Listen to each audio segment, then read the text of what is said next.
Welcome back. मार्च की एक सुबह थी। घर की छत पर सो रहे मनोज के चेहरे पर धूप पड़ने लगी थी। कुछ देर करवट बदलने के बाद वह उठकर बैठ गया। उसने देखा कि उसका दोस्त विष्णु अपनी छत पर गणित के सवाल हल कर रहा था। गणित के सवाल तो मनोज को भी हल करने चाहिए, क्योंकि आज 12th का पहला पेपर गणित का ही है। लेकिन उसे सवाल बिल्कुल समझ नहीं आते। फिर भी उसने पास पड़ी गणित की किताब उठाई और पढ़ने की कोशिश करने लगा। मनोज अपनी तारीफ से बहुत उत्साहित होता है, इसलिए जब उसने देखा कि उसके घर के सामने के कुएं पर मोहल्ले की महिलाएं पानी भर रही हैं, तो उन्हें प्रभावित करने के लिए वह छत पर टहलते हुए गणित के सवाल ऊंची आवाज़ में पढ़ने लगा। महिलाओं तक उसकी आवाज़ पहुंच गई। एक महिला उसकी तरफ इशारा करते हुए बोली, हमारो मोड़ा बिल्कुल ना पढ़त। एक मनोज है, रात पर छत पे लालटेन से पढ़त रहतो।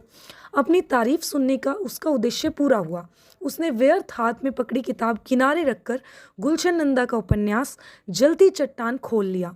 रात को 1 बजे तक लालटेन की रोशनी में पढ़ने के बाद भी उसके क्लाइमेक्स के कुछ पेज रह गए थे। उसने 10 मिनट में उपन्यास पूरा किया और बाहर कुएं पर आ गया। महिलाएं अभी भी पानी भर रही थी। एक बुजुर्ग महिला को कुएं से पानी खींचने में कष्ट हो रहा था। मनोज ने उसका कष्ट देखकर उसकी बाल्टी भर दी। पुरस्कार में उसे महिला का आशीर्वाद प्राप्त हुआ, लल्ला तू फर्स्ट से पास होएगो। तब तक उसके सहपाठी विष्णु के पिता पंडित कालीचरण आ गए। गांव के स्कूल में कक्षा 8 तक गणित पढ़ाने वाले पंडित कालीचरण मनोज और उसकी योग्यता को अच्छे से जानते थे। उसे देखते ही वह बोल पड़े, परीक्षा की तैयारी कैसी है मनोज? गणित में पास होना मजाक नहीं है। फिर पंडित जी ने अपने बेटे विष्णु की तारीफ करना शुरू किया। मैंने तो विष्णु से कह दिया, फर्स्ट डिवीज़न से पास नहीं हुआ तो मैं उसकी पढ़ाई बंद कर दूंगा। पर मैं जानता हूँ विष्णु गणित में होशियार है, उसके मन में पढ़ने की लगन है। मनोज इस सच्चाई को नकार नहीं सका। उसने पंडित जी की मदद के उद्देश्य से उनके हाथ से पानी की बाल्टी ले ली और साथ साथ चलते हुए उनके बेटे की तारीफ की। ताऊ, विष्णु जैसे होशियार लड़का तो पूरे जिले में ही नहीं है।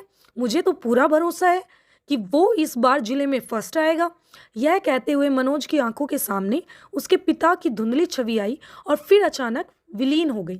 हल्की टीस उदासी के रंग में उसके चेहरे पर दिखाई दी।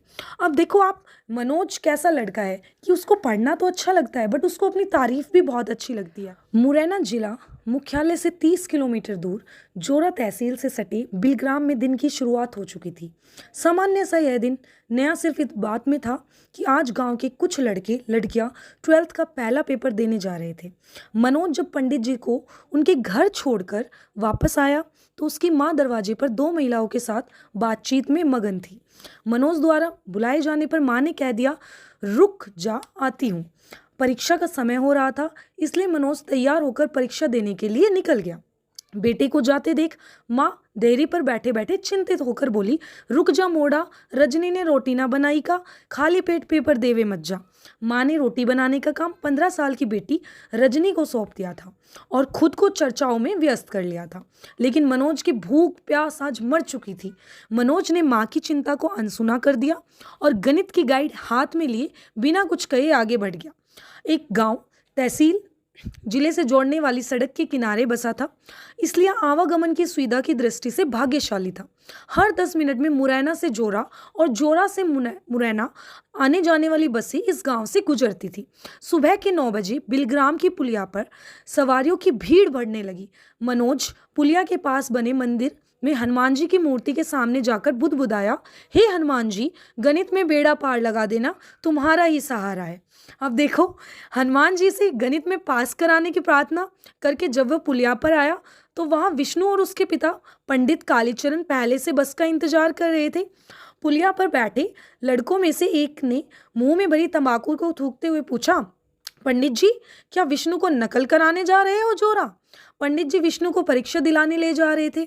इस तरह का व्यंग सुनकर उन्हें पीड़ा हुई। वे नाराजगी के स्वर में बोले, न तुम लोगों ने कभी स्कूल का मुंह देखा, न किताब पढ़ी, तुम लोग क्या जानो पढ़ाई क्या होती है? इतना कहकर उन्होंने अपनी नजर घुमाकर उस दिशा की ओर कर ली जहां से बस आने वाली थी। लेकिन हार मानना इस गांव में किसी ने नहीं सीखा था। पुलिया पर बैठे लड़के पंडित जी द्वारा किए गए अपमान से तिलमिला गए। पढ़ के ना थानेदार हौद कोर्ट मास्टर बन के ऐसे ही स्कूल में गिनती पहाड़े बुलवाएंगे। उनमें से एक लड़के ने सड़क के पार बने स्कूल की तरफ इशारा करते हुए कहा। मनोज ने देखा माहौल तो बिगड़ रहा है। उसने लड़कों से कहा, मास्टरी तो बड़ी नौकरी है, मेरी लग जाए तो मजा ही आ जाए, पर उसके लिए 12th पास करना जरूरी है। तुम कैसे करोगे मनोज? सुना है इस साल एसडीएम नकल नहीं होने देगा। पुलिया पर बैठे दूसरे लड़के ने मनोज को नई जानकारी दी। मनोज को उम्मीद नहीं थी कि परीक्षा होने के पहले इस तरह की बुरी खबर सुनने को मिलेगी, लेकिन उसने अपने मन को दिलासा दिया कि इस तरह से नकल बंद नहीं हो सकती। पिछले कई सालों से विद्यासागर उच्चतर माध्यमिक विद्यालय जोरा में नकल होती आई है। इस साल भी नकल के भरोसे तो उसे 12th पास करने की उम्मीद थी। उसने अपनी 10वीं की परीक्षा भी नकल से ही पास की थी। तभी धड़ धड़ करता हुआ एक टेम्पो पुलिया पर आकर रुका। टेम्पो की आवाज सुनकर मनोज अपने विचारों से बाहर आया। मनोज का दोस्त बल्ले टेम्पो चला रहा था। मनोज विष्णु और पंडित कालीचरण के साथ टेम्पो में बैठ गया। टेम्पो के पीछे बालाजी बस सर्विस की 52 सीटर बस भी पुलिया पर आकर रुक गई। बस में लगभग 70 सवारियां भरी हुई थी।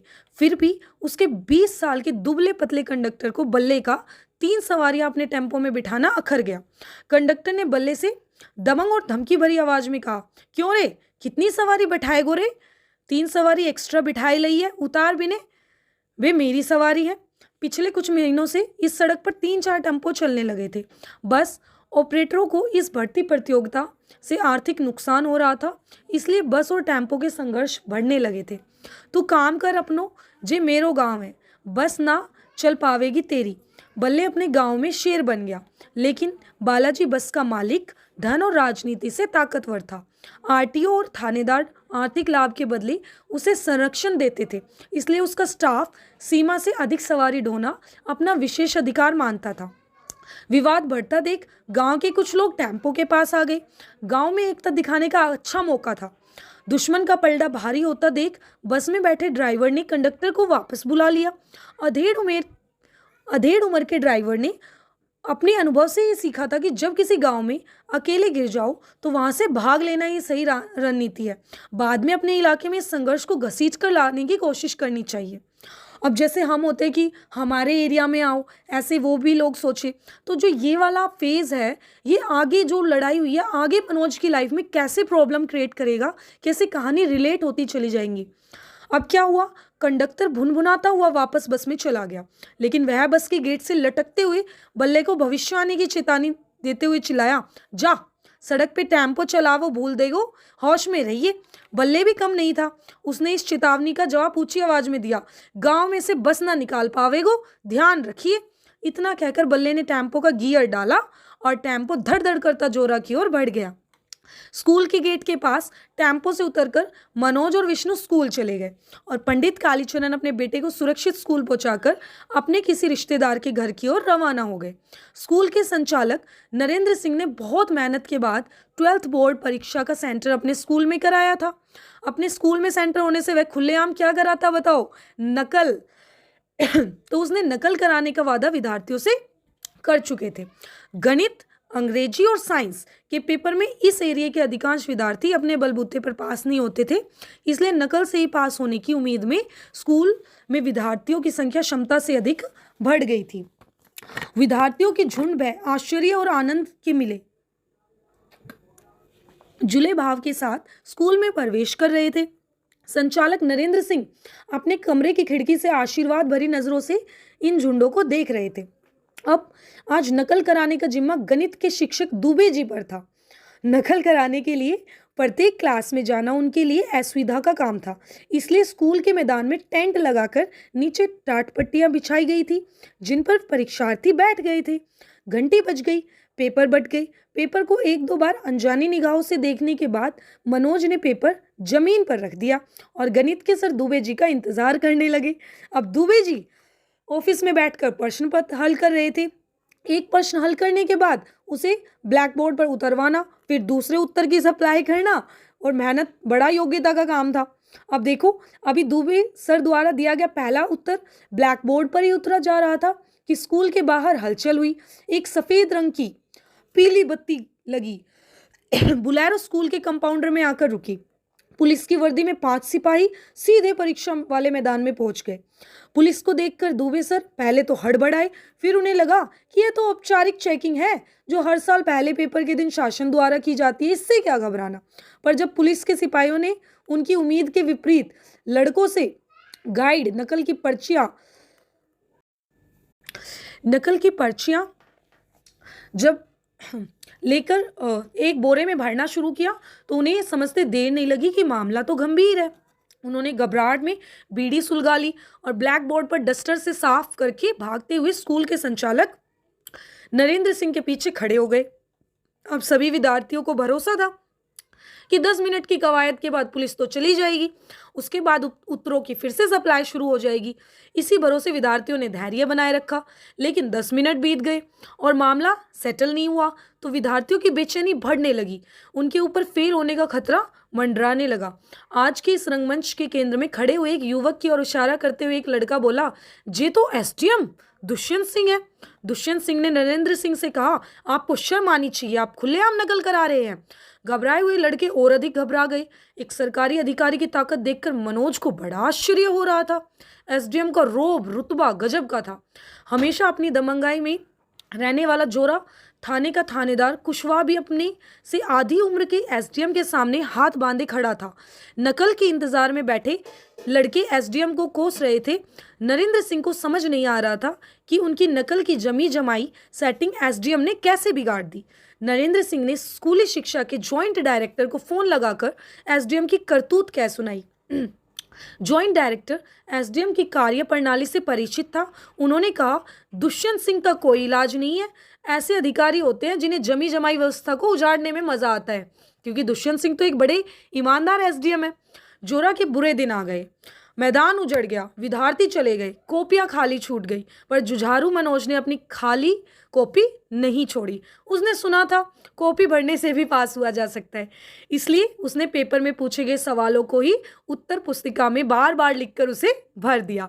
वह प्रश्नों के बीच बीच में इति सिद्धम लिखता जा रहा था, जैसे हम लिखते हैं ना, हैंड्स प्रूव्ड, जिससे यदि चेकर चाहे तो वह इति सिद्धम मात्र पढ़कर सवाल को सही मान सकता है। अंत में उसने चेकर से निवेदन भी किया कि उसकी दीदी का स्वास्थ्य खराब होने के कारण वह ठीक से पढ़ाई नहीं कर सका था, इसलिए यदि उसे पास कर दिया जाए तो वह उनका हमेशा एहसान मानेगा। जैसे मुझे भी मैं एक टीचर हूँ तो बच्चे लिखते हैं रॉन्ग, सॉरी मैम, और बहुत से टीचर्स बताते हैं कि किसी ने पैसे रख दिए या अपनी मजबूरी बता दी कि मैं पढ़ नहीं पाया। तो मनोज ने भी ये सब बातें सुनी थी, तो उन्होंने भी क्या करा, सेम ट्रीट किया। उन्हें लगा कि चलो कुछ भी लिख देता हूँ, कुछ मार्क्स मिल जाएंगे, बट एक्चुअल में ऐसा नहीं होता। आप सबको भी पता है ये बात। So next